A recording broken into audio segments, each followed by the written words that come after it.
Selamat pagi pemirsa. Kontroversi proyek kereta cepat Jakarta-Bandung atau KCJB seakan tidak ada habisnya seiring dengan waktu pengoperasiannya yang terus molor. Ketika proyek itu sedang dalam penjajakan, perdebatan sudah mengemuka mulai dari urgensi pembangunannya. Pemirsa, inilah editorial Media Indonesia di hari ini Senin 14 Agustus 2023 dengan tema Tombok Berlipat Kereta Cepat bersama saya Leonard Samosir. Anda semua para pemirsa bisa ikut juga menyatakan pendapat Anda nanti dengan menelepon nomor telepon 021 583 99 100. Dan pemirsa, pagi ini telah hadir bersama saya anggota Dewan Redaksi Media Group Abdul Kohar. Mas Kohar, selamat pagi. Selamat pagi, Leo. Sehat-sehat, Mas? Sehat, alhamdulillah. Kita akan bicara soal kereta cepat ini, tapi sebelum kita bahas itu, Mas Kohar dan pemirsa, kita lihat dulu beberapa berita yang diperhatikan Media Indonesia. Yang pertama, ini adalah headline Media Indonesia untuk hari ini. Anda bisa lihat di harian Anda.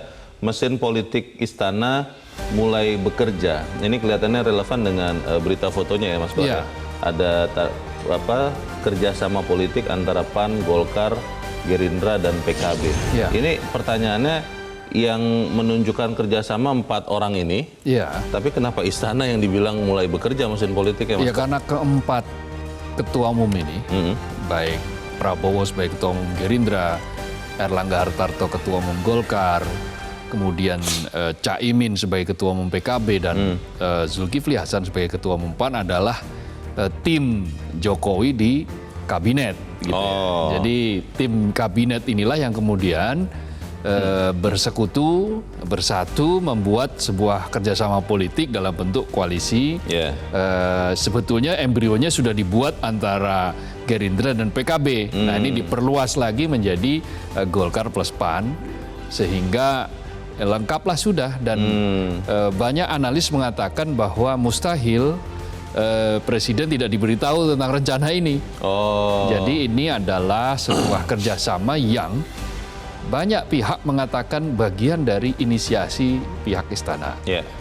Menunjukkan bahwa sebetulnya telunjuk istana atau tangan istana sudah menggandeng siapa, ini sebetulnya sudah kode yang sangat terang benderang. Tapi kan seorang Joko Widodo itu kan kader PDIP, dan di berbagai kesempatan Mas Kohar selalu mengatakan mendukung penuh keputusan partai untuk mencapreskan Ganjar Pranowo. Masa iya istana yang bergerak? Istana yang mana nih maksudnya, Mas? Iya, istana presiden lah, istana kepresidenan. Siapa tahu istana yang lain kader, atau orang lain di istana. Bahwa di begitu? Satu sisi sebagai kader, tapi di sisi yang lain, di panggung yang lain, dia punya preferensi, ya sah-sah saja, wajar-wajar saja. Bukan bohong tuh. Yang penting tidak boleh menggunakan kekuasaan itu untuk alat alat untuk politik, untuk menggolkan ambisi-ambisi kekuasaan pribadi, itu tidak boleh. Tapi bahwa dia sebagai seorang warga negara punya preferensi jelas, dan ini adalah kode keras, gitu. Bukan hanya kode biasa, ini sudah kode keras. Sebetulnya disampaikan seperti ini, hanya saja tidak disampaikan secara terbuka begitu, karena ini bagian dari menghormati posisi dia sebagai kader PDIP. Gitu. Kader atau petugas ya? Ya, petugas sih. Sering dibilangnya petugas. Sering dibilang petugas. Baik. Kita akan lihat nanti perkembangannya seperti apa. Sangat menarik nanti sampai ke Februari 2024. Masih terkait dengan pemilihan Presiden 2024 ini, di berita selanjutnya pemirsa dan Mas Kohar, di halaman 1, 3 poros masih gamang pilih cawapres. Ya. Sementara ini kan kita menyebut-nyebut nama bakal calon presiden. Tapi kalau di foto ini kembali lagi, saya soalnya melihat ini orang yang paling kanan mengacungkan jempolnya, kan dia tetap meminta bahwa saya boleh yang lain bergabung asal saya wapresnya, katanya begitu nih di foto ini. Bagaimana, Mas Kohar? Iya, ini politik masih sangat dinamis, politik masih sangat terus bergerak, cair. Dengan alasan bahwa politik cair, maka masih bergerak ke sana kemari, dan nama-nama juga masih beredar, baik di kubu Anies Baswedan misalnya, masih ada nama Khofifah Indar Parawansa. Kemudian ada nama Yeni Wahid, ada nama AHY, yang paling tidak 3 itu yang paling sering disebut.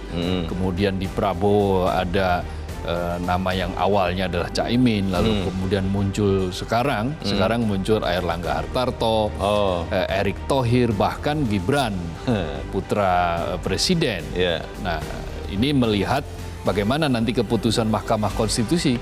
Kalau Mahkamah soal Konstitusi umur, ya? mengabulkan soal usia, bahwa menjadi presiden atau cawapres cukup usia minimal 35, ya masuklah bisa itu. Masuk. Gibran boleh masuk di situ, bisa masuk di situ.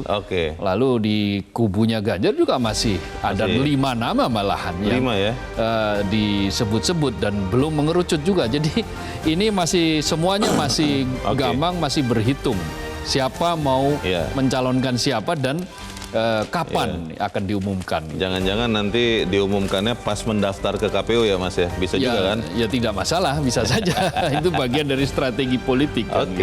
Kita harapkan sebetulnya, kalau saya sih sebagai rakyat tadinya berharap dari awal ini sudah semakin jelas ya.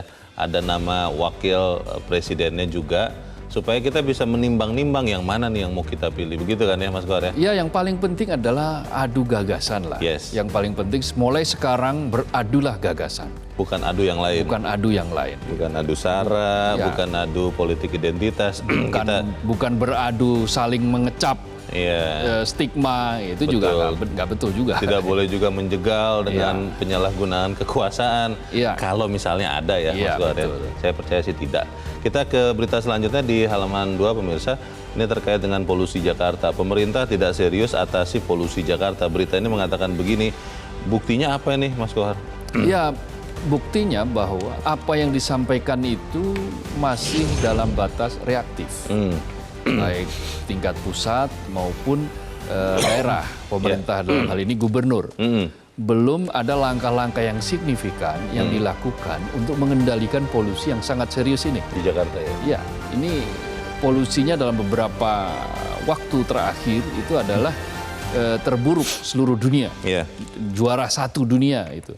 Maka hal yang konkret harus segera dilakukan. Misalnya, dulu itu kan ketika baik ketika eranya Ahok maupun eranya Anies Baswedan yang terakhir itu ada penanda kan, ada penanda bahwa tingkat polusi di Jakarta sekian, itu ada di jalan ya? Betul, di jalan, di layar-layar ya, di Bundaran HI ada di tuh. LED Nah, kemudian itu kan sekarang jumlahnya tidak semakin banyak karena beberapa tempat kan ada yang sudah tidak menyala, ada yang indikatornya mati. Nah, padahal itu penting untuk memberikan guidance, untuk memberikan pedoman kepada publik harus melakukan apa mereka. Nah, itu juga penting untuk dilakukan. Bentuk langkah konkret itu adalah misalnya kalau polusi udaranya sudah sangat keterlaluan dan tidak sehat, maka misalnya harus ada anjuran gunakan masker atau kurangi berkegiatan di luar rumah. Ya, itu hal-hal seperti itu yang menyebabkan bahwa beberapa kalangan menyebut tidak serius karena belum ada itu langkah-langkah seperti itu. Amit-amit sih ya, tapi mungkin akan bisa sangat serius kalau seandainya ada pandemi lagi begitu. Mudah-mudahan tidak lah. Iya sih. Cuma saya masih ingat waktu COVID itu kita disuruh di rumah, itu langit Jakarta kembali bersih tuh. Iya, di awal-awal itu kan sangat-sangat bersih. Apa harus menunggu begitu ya? Iya, kan tidak harus begitu mestinya. Maka negara harus hadir dalam kondisi apapun. Iya, negara harus hadir dan kemudian harus berencana dengan tepat, karena itu juga yang akan kita bahas di dalam editorial yang pagi ini diberi judul Tombok Berlipat Kereta Cepat. Maksudnya tombok ini menambah uang terus ya, pembiayaan ya. Iya, betul. Ini bagaimana nih Mas Kohar? Ya, ini kan sebuah langkah yang digadang-gadang sebagai proyek strategis nasional. Kereta cepat Jakarta-Bandung. Dari awal perencanaannya kan memang sudah banyak memicu perdebatan. Dari apakah akan menggunakan Jepang atau menggunakan Cina. Yang dua-duanya punya jejak, rekam jejak kereta cepat. Lalu dipilih mana? Apakah Jakarta-Bandung atau sekalian Jakarta-Surabaya? Lebih panjang. Nah, lebih panjang. Nah, ini berbagai hitungan akhirnya diputuskan Jakarta-Bandung kemudian menggunakan Cina. Bukan Jepang, dengan alasan waktu itu katanya Jepang terlalu mahal. Tetapi setelah anggaran membengkak seperti sekarang ini, apa yang ditawarkan Jepang waktu itu sekarang bisa terasa lebih murah. Jadi lebih murah sekarang? Jadi lebih murah secara biaya plus jadi lebih murah secara bunga. Nah, sekarang kan pembengkakannya ini kan separuhnya dari 18 triliun kan harus menjadi tanggungan Indonesia. Dan diutangi oleh Cina dengan tingkat bunga 3,4% yang ya katanya sudah mulai mau turun tapi masih di angka di atas 3. Tidak turun-turun. 3,2%. Padahal targetnya 2%. Itu baru dari bunga. Belum lagi penyertaan modal negara kepada PT Kereta Api yang sudah berlangsung 2 kali. Dengan nilai yang juga tidak sedikit. Nilainya 7 triliun lebih penyertaan modal negara. Ini sekarang mau ditambah lagi dengan subsidi. Ini kan proyek B2B, business to business. Kenapa B2B kemudian menggunakan APBN? Ada di situ pernyataan modal negara, lalu kemudian ada subsidi gitu. Pertanyaannya kan Mas Kohar, ini kan sudah keburu dibangun ya, sudah terlanjur ada ya, sudah selesai malah, sudah mau dioperasikan. Pertanyaannya adalah bagaimana kemudian kita bisa cari solusi yang paling sedikit mudaratnya dan manfaatnya sebesar mungkin. Kita akan bahas itu Mas Kohar. Dan pemirsa, inilah editorial Media Indonesia untuk hari ini, Senin 14 Agustus 2023, tombok berlipat kereta cepat.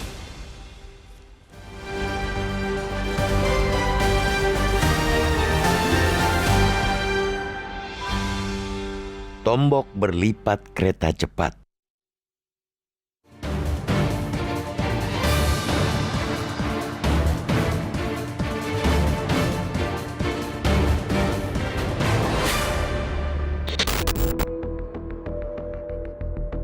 Kontroversi proyek kereta cepat Jakarta-Bandung atau KCJB seakan tidak ada habisnya seiring dengan waktu pengoperasiannya yang terus molor.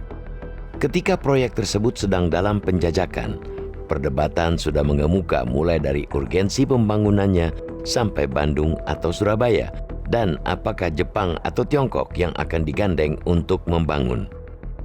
Kedua negara sama-sama berpengalaman dalam pengembangan kereta cepat. Kendati Jepang mendahului di awal, proyek kereta cepat Jakarta-Bandung akhirnya dimulai pada 2015 dengan keputusan menggandeng Tiongkok. Alasan pemerintah memilih Tiongkok karena negara tersebut bersedia membangun dengan skema business to business, B2B, tanpa jaminan pemerintah. Berkat perencanaan yang amburadul, biaya pembangunan proyek mercusuar itu membengkak. Proyek ini bak proyek pembangunan skala rumah tangga yang biayanya terus membengkak karena ketidakbecusan kontraktor membuat perhitungan. Di sisi lain, pemilik cenderung pasrah karena ngebet punya rumah. Demi menyelamatkan proyek tersebut agar tidak mangkrak, pemerintah terpaksa turun tangan dengan mengucurkan dana APBN. Uang negara mengucur melalui penyertaan modal negara atau PMN. Pemerintah Indonesia dan Tiongkok kemudian sepakat menambah cost overrun atau pembengkakan biaya proyek pembangunan kereta cepat Jakarta-Bandung sebesar 1,2 miliar US dollar atau sekitar 18 triliun, asumsi kurs rupiah 15.000 rupiah per dolar Amerika Serikat. Dengan demikian, maka anggaran pembangunan KCJB yang awalnya direncanakan sekitar 6,07 miliar US dollar atau setara dengan 91 triliun rupiah naik menjadi 7,27 miliar US dollar atau sekitar 109 triliun rupiah. Dari sini hitungannya sudah meleset jauh dari tawaran Jepang yang diajukan melalui JICA sebesar 6,2 miliar US dollar dengan pinjaman berbunga 0,1% per tahun dalam jangka waktu 40 tahun. Memang kita tidak akan pernah tahu apa jadinya bila dulu Jepang yang digandeng. Akankah terjadi pembengkakan biaya?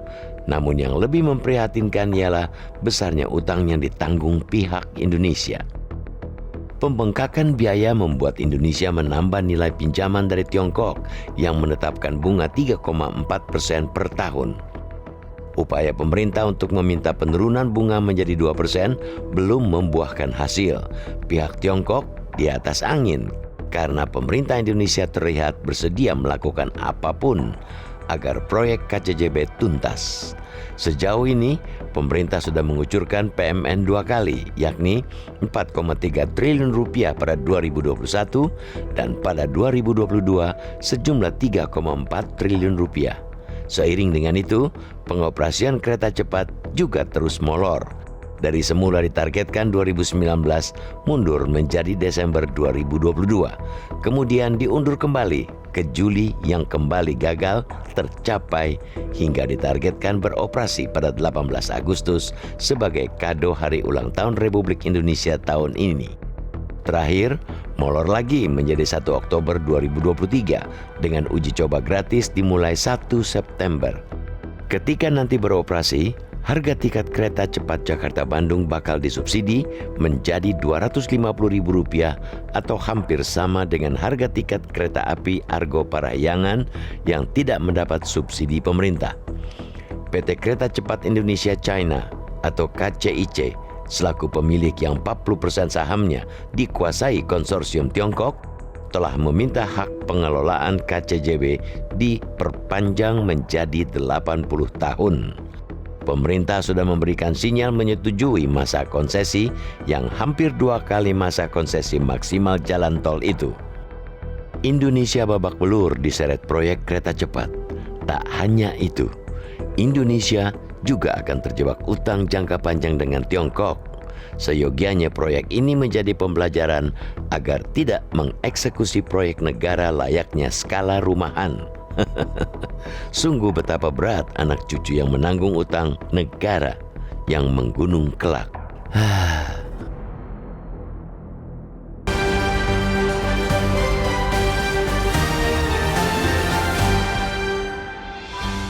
Anda bisa ikut menyatakan pendapat Anda di bagian berikut selepas jeda, pemirsa. Untuk saat ini tetaplah bersama kami.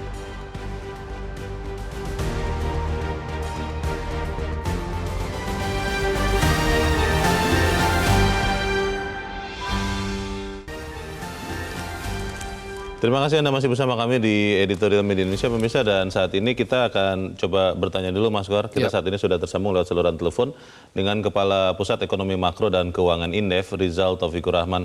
Mas Rizal, selamat pagi. Selamat pagi, Mas. Ya, Mas Rizal, ini kereta cepat Jakarta-Bandung, kalau kita ingat dari awal itu kan sudah penuh dengan kontroversi ya. Disebut-sebut bahwa, saya masih ingat, Pak Ignatius Jonan itu salah satu alasan kenapa diberhentikan adalah karena tidak setuju dengan proyek ini sebetulnya. Nah, kalau Anda lihat sekarang saat kereta ini sudah jadi ya, tinggal menunggu keamanan operasionalnya, tapi kan kita melihat beban biayanya masih banyak.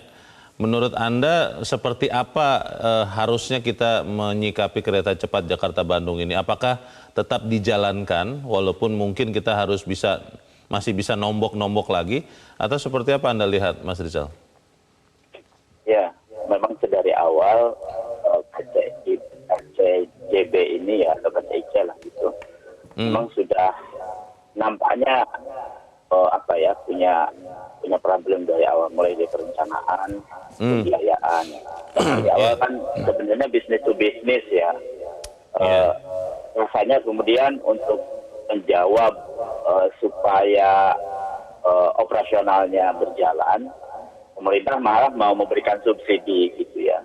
Dan ini kan tentu malah menjadi masalah baru gitu ya ke depannya. Karena memang sudah diprediksi tidak hanya dalam pembangunan infrastrukturnya yang sangat memberatkan karena ada overrun cost yang sangat tinggi, bahkan kemudian banyak APBN yang bahkan PMN yang masuk ke sana ya.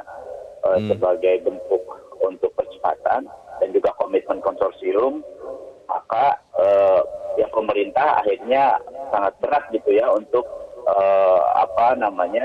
menjalankan KCIC ini.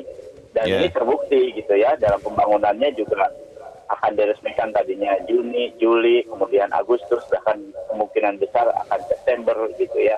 Dan mundur terus ya? Ini mundur terus ya, artinya memang memiliki banyak, masih ada tantangan dan kendala gitu ya.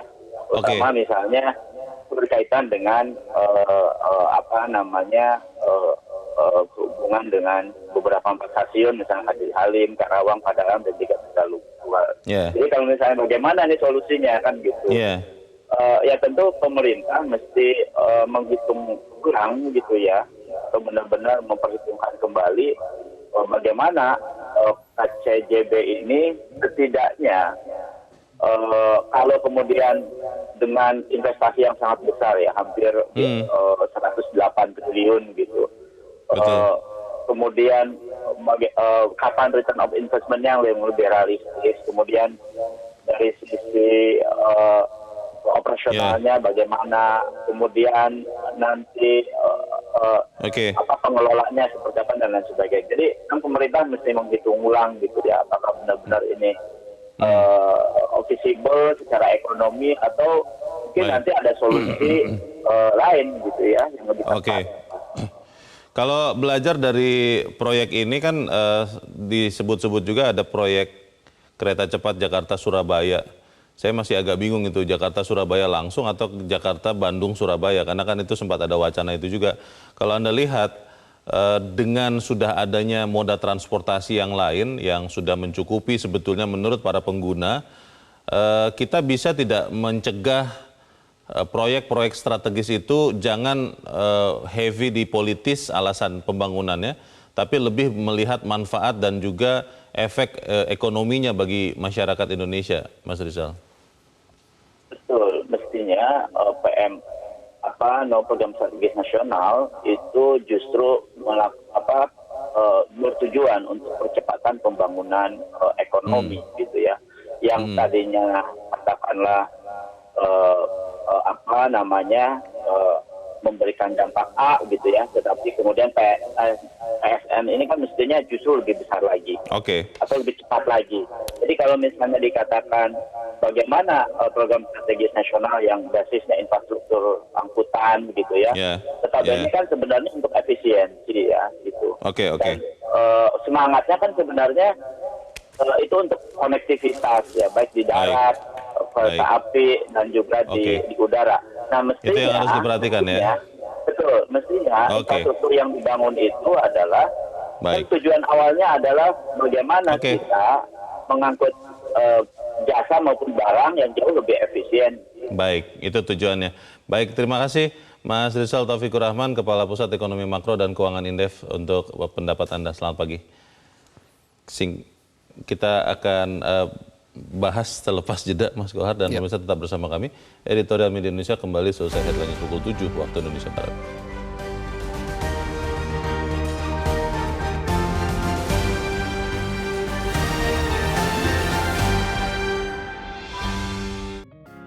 Media Indonesia mengajak Anda untuk mengakses fitur premium e-paper. Dengan sajian konten berbasis intelektual dan meneguhkan kebangsaan, Media Indonesia tampil dengan lebih dinamis melalui e-paper Media Indonesia yang dapat Anda akses kapan saja, di mana saja. Caranya mudah, download aplikasi Media Indonesia di Android atau ketik link e-paper.mediaindonesia.com atau bisa scan QR code pada layar kaca Anda. Klik tab e-paper di bagian samping layar tablet Anda, daftarkan data diri, serta pilih paket perlangganan e-paper Media Indonesia sesuai dengan kebutuhan Anda. Nikmati juga bonus spesial tambahan 4 halaman rubrik fokus setiap hari. Semua bisa Anda dapatkan hanya di e-paper Media Indonesia. Untuk informasi lebih lanjut, hubungi customer service di nomor 0811 1201 2018 atau kunjungi media sosial @Media Indonesia. Media Indonesia, referensi bangsa. Terima kasih pemirsa, Anda masih bersama kami di Editorial Media Indonesia, dan saat ini waktunya kita, Mas Kohar, untuk mendengarkan juga pendapat dari pemirsa Metro TV. Kita sudah terhubung dengan pemirsa Metro TV di Banjarmasin, Kalimantan Selatan. Ada Pak Tasrik Usman. Pak Tasrik, selamat pagi. Selamat pagi Mas Leo, selamat pagi Bang Kohar. Selamat pagi Pak Tasrik, silakan Pak. Ya, tombok berlipat kereta cepat. Saya termasuk warga negara yang dari awal sudah pesimis terhadap perencanaan ini, karena pada saat itu Menteri Perhubungan Internasional sudah menyatakan tidak setuju. Mungkin pertimbangan Pak Johannes pada itu lebih bagus diarahkan ke pembangunan yang lain daripada kereta cepat, karena kereta yang ada sekarang Jakarta-Bandung itu masih memenuhi syarat aja, karena hanya 2 jam. Nah, tetapi kan awalnya kan dari perencanaan sudah tidak jelas ya, di mana pada saat itu pemerintah atau presiden mengatakan ini adalah konsep B2B, artinya business to business, tidak menggunakan APBN. Nah kenyataannya sekarang kan sudah 2 kali menggunakan APBN dari 4, berapa 3 triliun tambah lagi kan. Nah ini kan menunjukkan bahwa komitmen-komitmen awal antara pemerintah kita dengan China kan sudah tidak sesuai. Kemudian yang kedua, mereka meminta adendum dengan penambahan bunga 3,4% per tahun. Ini juga sudah tidak ada kejelasan gitu loh. Dan akhirnya dihitung kembali ternyata membengkak 18,2 triliun. Nah, jadi saya melihat bahwa perencanaan tidak matang, hutang kita makin menumpuk, makin bertumpuk, kemudian APBN kita tergerus. Nah, sekarang janji presiden bahwa akan dioperasionalkan tanggal 18 Agustus ini, ternyata kan juga gagal. Kemudian IKN katanya mau upacara di 17 Agustus juga gagal. Jadi saya memohon kepada Bapak Presiden yang terhormat, jangan sering-sering berjanji. Kalau janji itu nggak ditepat, kan ini menyangkut trust. Saya khawatir kalau rakyat tidak percaya lagi. Terima kasih. Terima kasih Pak Tasrik Usman di Banjarmasin, Kalimantan Selatan untuk pendapat Anda, Pak. Selamat pagi.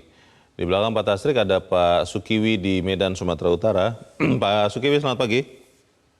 Ya, selamat pagi Bung Leo. Selamat pagi Bung Kohar. Selamat pagi. Ya, pagi Pak. Silakan Pak Sukiwi, pendapat Anda, Pak.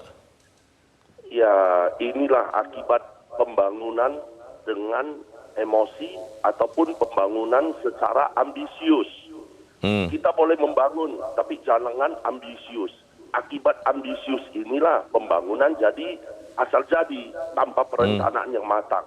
Kita membangun ini supaya dilihat oleh negara lain bahwa Indonesia hebat. Sehingga tanpa perencanaan yang betul-betul. Ini bukan menciptakan kesejahteraan bagi masyarakatnya, tetapi mendatangkan penderitaan.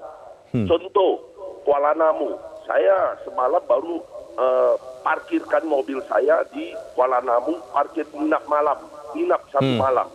Ternyata dulu sebelum Kuala Namu itu dikelola oleh negara lain, oleh India atau Prancis, saya kurang tahu.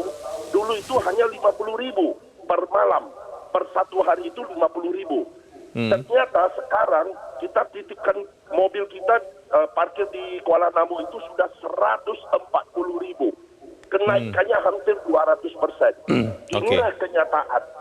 Kita membangun, tapi kenapa negara lain yang mengelola kita punya proyek? Bandara itu dikelola negara lain. Belum lagi jalan tol. Kita lihat jalan tol. Itu pakai uang negara kita yang membangun. Tetapi sekarang mahalnya jalan tol. Kita lihat jalan tol sepi. Contoh aja, negara RRC. RRC sekarang banyak kota hantu. Banyak kota yang tidak berpenghuni. Ya kita tahu luar biasanya RRC membangun. Tapi ya membangun itu hati-hati. Indonesia ini ya kita harapkan kepada Presiden membangun itu jangan ambisius. Perencanaan membangun itu harus penuh dengan perencanaan. Itulah harapan kami masyarakat, jangan membangun tapi rakyatnya tambah susah. Terima kasih. Terima kasih Pak Sukiwi di Medan, Sumatera Utara, Pak, untuk pendapat Anda. Selamat pagi. Itu pertanyaan besarnya, Mas Kohar. Ketika pembangunan, terutama ini ya, sarana transportasi. Kan harusnya ada perencanaan yang matang. Tujuannya apa? Apakah memang sudah ada atau belum moda transportasi lain? Lalu seberapa besar pasarnya, efeknya bagi masyarakat sekitar dan juga pembangunan. Pertanyaannya, apakah itu memang sudah pernah dibuat ternyata kemudian diabaikan karena ada tujuan lain, ambisi yang tadi diduga oleh Pak Sukiwi, ambisi politis begitu ya, supaya Indonesia namanya harum di mata dunia, atau seperti apa kalau kita lihat? Ya, ada sejumlah analisis ya. Ada spekulasi misalnya mengatakan bahwa ini merupakan semacam kayak gula-gula dalam tanda kutip kepada pemerintah Tiongkok, pemerintah Cina, agar mereka mau bekerja sama semakin erat dengan Indonesia. Investasi lebih banyak Investasi lebih banyak ke Indonesia, Tiongkok diberi karpet merah. Nah, salah satu bentuk pengikatnya, maharnya kira-kira begitu adalah proyek kereta cepat Jakarta-Bandung. Nah, persoalannya kan banyak yang tidak setuju. Kenapa? Karena kok kereta cepat jaraknya terlalu pendek. Jakarta-Bandung ini. Untuk sebuah ukuran kereta cepat. Shinkansen ketika pertama kali dia dibangun di diresmikan di tahun 1964, itu sudah 500 km lebih loh. Rute paling awalnya? Rute awal, sekarang sudah 2.000. 500 km 2.000 kilometer sekarang. Tapi dulu di tahun 64 itu sudah 500 km. Nah ini Jakarta, bukan Bandung lagi. Lebih jujurnya Jakarta Tegaluar, Kabupaten Bandung, atau Jakarta Padalarang, Kabupaten Bandung. Belum sampai ke kota Bandung. Belum sampai ke kota Bandung. Itu jaraknya ya nggak sampai 200 km. Katakanlah. Nah, di satu sisi itu seperti itu. Kalau ingin mengalihkan katakanlah kemacetan menuju kereta, kenapa tidak memperbaiki, memberdayakan kereta yang sudah ada? Ya. Argo Parahyangan itu bisa ditempuh dengan durasi waktu 2 jam 45 menit. Kalau itu diperbaiki jalurnya, keretanya, relnya, lalu kemudian mesin keretanya digunakan, dipakai untuk itu, maka dia bisa lebih cepat lagi. Dari Gambir sampai kota Bandung, mungkin hanya butuh waktu bisa katakanlah 2 jam seperempat. Dari tengah kota Jakarta ke tengah kota Bandung. Ke tengah kota Bandung. Nah kalau sekarang kereta cepatnya 45 menit, tapi menuju ke stasiun kereta cepatnya dari tengah kota butuh waktu 1 jam. Nah nanti dari stasiun itu ke tengah kota Bandung butuh waktu 45 menit. Jadi selisihnya hanya sekitar 1 jam. Tipis ya. Tipis sekali dan dengan biaya yang lebih mahal. Nah, itu yang pertama. Lalu yang kedua, sekarang sudah diberilah itu penanaman modal negara, APBN dari 4,3 lalu ditambah lagi 3,4, berarti sudah 7,7 triliun. Nah, nanti belum lagi ini salah kaprah ini. Proyek subsidi, proyek B2B, business to business, tapi rencananya tiketnya mau disubsidi. Itu artinya adalah government masuk ya? Itu artinya berarti pemerintah negara masuk, bukan B2B lagi. Dan subsidi yang salah sasaran. Karena kan kereta cepat itu bukan kereta yang layak untuk menerima subsidi sebetulnya. Karena penggunanya nanti adalah masyarakat menengah atas tuh ya? Betul, nah kereta Parahyangan saja yang eksekutif tidak disubsidi. Kok ini kereta yang cepat, yang sudah lebih lux, lebih dianggap lebih bagus, disubsidi pula. Artinya berarti negara menyubsidi swasta. Kenapa harus disubsidi? Kalau nggak disubsidi, nanti penumpangnya kurang, tidak mencapai return on investment. Nah nanti investor rugi, kira-kira begitu. Menarik yang Mas Kohar bilang bahwa ini adalah kemungkinan strategi pemerintahan Joko Widodo untuk menarik investasi Tiongkok. Karena kan waktu itu kalau tidak salah ingat, bersamaan dengan proyek kereta cepat ini, Tiongkok dan Jepang juga sama-sama bersaing untuk proyek MRT, Mas. Dan waktu itu kita tahu akhirnya bahwa yang membangun adalah Jepang, bukan Tiongkok. MRT untuk kereta bawah tanah di Jakarta. Dan itu konon katanya yang akhirnya diambil oleh pemerintah, memberikan proyek kereta cepat ini ke Tiongkok untuk keseimbangan, supaya kemudian ada keseimbangan hubungan antara Indonesia dengan negara-negara sahabatnya. Kalau hal seperti itu ternyata memang benar, bagaimana Mas Kohar? Sebetulnya sih sah-sah saja. Itu bagian dari strategi kita untuk menarik investasi sebanyak-banyaknya. Tetapi dampaknya juga harus dihitung. Perencanaannya harus dihitung pula. Nah kalau MRT sekarang visibilitasnya seperti apa? Dan sekarang kan jumlah penumpangnya banyak. Betul. Tapi kan kalau ini return on investment-nya diperkirakan 40 tahun, itu dengan catatan per hari dia harus mampu mengangkut 60.000 penumpang. Itu baru untung nanti dalam per hari 60.000 dan penumpang. itu sepertinya kan mustahil kereta cepat bisa menampung 60.000 orang. Sekarang diturunkan lagi jadi separuhnya, jadi 30.000. Itu pun masih banyak yang pesimistis. Itulah kenapa kemudian tiketnya mau disubsidi biar tercapai itu rata-rata 30.000 per hari itu. Dan isunya juga katanya nanti kereta Argo Parahyangan mungkin akan dihentikan supaya kemudian orang masuknya ke kereta cepat ini. Tadinya diusulkan begitu, tapi kan kemudian ditolak. Mungkin yang kemungkinan akan ditutup adalah yang eksekutifnya. Jadi Argo Parahyangan itu yang akan tetap jalan ekonomi. Sehingga yang eksekutifnya pindah ke kereta cepat. Diharapkan seperti itu. Tetapi apakah itu nanti bisa mencapai 30.000 penumpang, katakanlah begitu, ya kita saksikan dulu bagaimana. Karena ini orang tipologi orang kelas menengah atas itu ya dia pengennya sampai pada pusat kota. Betul lah. Di tengah kota. Supaya simple. Supaya simple. Nah ini kan dia harus pindah-pindah ini. Iya. Harus pindah-pindah, nah spendingnya lebih tinggi, waktunya juga. Jakartanya juga dari wilayah Halim. Wilayah Halim yang bagi Timur, orang tengah di kota itu untuk mencapainya butuh waktu yang lumayan karena ada kemacetan dan seterusnya. Jadi problematika ini harus jujurlah dikatakan bagaimana cara menghitung ini dan bagaimana mengkampanyekan supaya lebih cerdas kalau memang ini dianggap sudah terlanjur. Kalau tidak ya paling tidak harus dihitung ulang, dievaluasi ulang seperti ini. Apa yang potensial ini untuk dijadikan lebih jauh, lakukan negosiasi lagi. Renegosiasi dengan, negosiasi ulang dengan pihak Cina, pihak Tiongkok. Katakanlah misalnya bagaimana target menurunkan bunga itu harus jelas. Lalu berikan juga ya kita harus berani untuk menuntut apple to apple. Tapi kan repotnya kan begini Mas Kohar, ini barangnya sudah jadi. Ya. Lalu kan kelihatan betul bahwa memang pemerintah berkepentingan kereta cepat ini bisa segera jadi, bisa segera beroperasi, whatever happens itu, apapun yang diperlukan itu harus terjadi begitu. Ya. Nah itu kan artinya posisi tawarnya Tiongkok akhirnya jadi lebih tinggi daripada Indonesia ketika misalnya Mas Kohar tadi katakan bunga kita harus nego ulang supaya lebih murah. Ya. Tiongkok pasti akan bilang, Anda mau ini jadi apa tidak nih? Kalau memang mau jadi, tidak ada negosiasi ulang bunga. Bukan begitu Mas Kohar? Kemahiran diplomasi dibutuhkan. Nah di sini akan diuji apakah pemerintah betul dugaan sebagian orang yang mengatakan bahwa ya memang kita sedang tunduk pada keinginan Tiongkok dalam beberapa investasi, atau justru kita yang menentukan. Nah, kalau memang betul selama ini yang dikatakan bahwa kitalah yang menentukan, maka buktikan itu. Dengan cara apa? Katakanlah misalnya, oke, kita sudah menyepakati pembengkakan biaya. Lalu pembengkakan biaya ini dibagi dua, dan Indonesia mendapatkan jatah 8 triliun.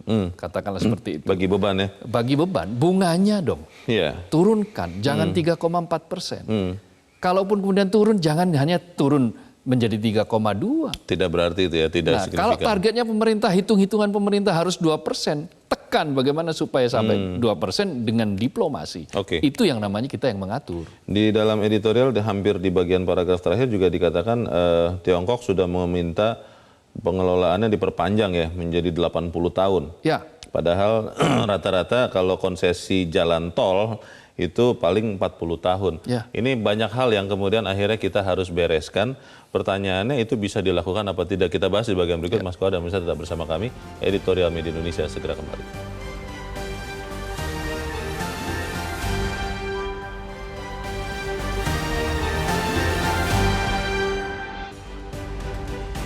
Terima kasih Anda masih bersama kami di Editorial Media Indonesia dan kita ada di bagian akhir diskusi kita pagi ini. Mas Kohar, pertanyaan besar kita kan ini ya, bagaimana kemudian proyek ini kita minimalkan semaksimal mungkin kerugian untuk bangsa Indonesia, satu. Lalu yang kedua, bagaimana bahwa pelajaran dari proyek kereta cepat ini kita pakai untuk tidak kita ulangi lagi di proyek-proyek yang lain, siapapun pemerintahnya. Iya betul. Bagaimana? Jadi itu jauh lebih penting, kita akan melihat, makanya semua proyek harus kita review, apakah itu adil bagi masyarakat. Katakanlah misalnya subsidi tiket, apakah itu adil bagi mereka-mereka yang sebetulnya membutuhkan transportasi. Apakah uang sebanyak itu, katakanlah kalau pemerintah kemudian gagal menegosiasikan bunga utang 3,4% menjadi 2% gitu, atau bahkan mungkin kurang. Apakah itu adil bagi masyarakat? Apakah itu adil bagi petani yang justru membutuhkan tambahan subsidi untuk pupuk? Kita sekarang mengalami krisis pangan, Leo. El Nino itu sekarang sedang mencapai puncaknya. Signifikan tuh ya? Sangat signifikan. Dunia sekarang sedang terancam kekurangan beras. Betul. 3 miliar manusia di dunia sekarang itu sedang berharap supaya India segera membuka kembali keran ekspor beras mereka. Nah, sementara Indonesia juga kesulitan mendapatkan beras sekarang, impor. Kita kurang antara jumlah konsumsi dengan produksi kita kan banyak konsumsi. Apa artinya? Kenapa uang yang sebegitu banyak itu kenapa tidak sebaiknya digunakan untuk menyubsidi pupuk daripada digunakan untuk menyubsidi tiket kereta cepat Jakarta-Bandung yang memang sudah banyak orang mengkritik dari awal, ini loh titik-titiknya yang perlu dievaluasi. Nah sekarang semuanya sudah berjalan dan sudah mau akhir, tidak adil juga kalau kemudian kita bongkar semua. Karena uang sudah makin merugi nanti. Nah yang paling penting dilakukan adalah bagaimana kita bisa memanfaatkan stasiun-stasiun pemberhentian. Lokasi-lokasi di sekitar stasiun pemberhentian itu harus diberdayakan supaya dia memberikan nilai hasil ekonomi yang lebih luas. Ketika titik-titik itu tidak tercapai, ketika proses kreatif di mana stasiun pemberhentian itu tidak mampu menghasilkan skala ekonomi yang nilai yang tambah, ya berarti memang proyek ini bukan proyek strategis namanya. Ini adalah proyek rugi. Bukan hanya rugi bagi pemerintah, rugi bagi negara, tapi juga rugi bagi rakyat. Karena itu evaluasi secepatnya, lakukan perbaikan-perbaikan di sejumlah sisi. Negokan utangnya seperti apa, lakukan negosiasi, lalu berdayakan titik-titik di mana itu dilalui, itu bisa menjadi nilai ekonomi, punya nilai ekonomi yang bisa bertumbuh. Kalau itu, ya setidak-tidaknya kita untuk jangka panjang mungkin ada harapan keuntungan. Justru barangkali mungkin itu bisa diperpanjang nanti sampai katakanlah Surabaya melalui Bandung ke Surabaya. Kita begini ini tidak nyinyir kan ya, bukan ya? Kita mau memberikan kritik membangun ini ya? Ini kan fakta. Kita menyampaikan fakta, kita menyampaikan apa adanya, supaya pemerintah terbuka, supaya mau mendengar apa yang menjadi keluhan banyak orang. Saya aminkan itu, Mas Abdul Qahar. Terima kasih sudah hadir di tempat ini. Selamat pagi, Mas. Selamat pagi, Leo. Pemirsa, salah satu hal yang memprihatinkan masalah kereta cepat ini adalah besarnya utang yang ditanggung Indonesia. Pembengkakan biaya membuat Indonesia menambah nilai pinjaman dari Tiongkok yang menetapkan bunga 3,4% per tahun. Indonesia babak belur diseret proyek kereta cepat. Tidak hanya itu, Indonesia juga akan terjebak utang jangka panjang dengan Tiongkok. Seyogianya, proyek ini menjadi pembelajaran agar tidak mengeksekusi proyek negara seperti skala rumahan. Saya Leonard Samosir, terima kasih Anda sudah menyimak editorial Media Indonesia untuk pagi ini. Terus jaga kesehatan Anda, terus jaga nurani Anda. Selamat pagi, sampai jumpa.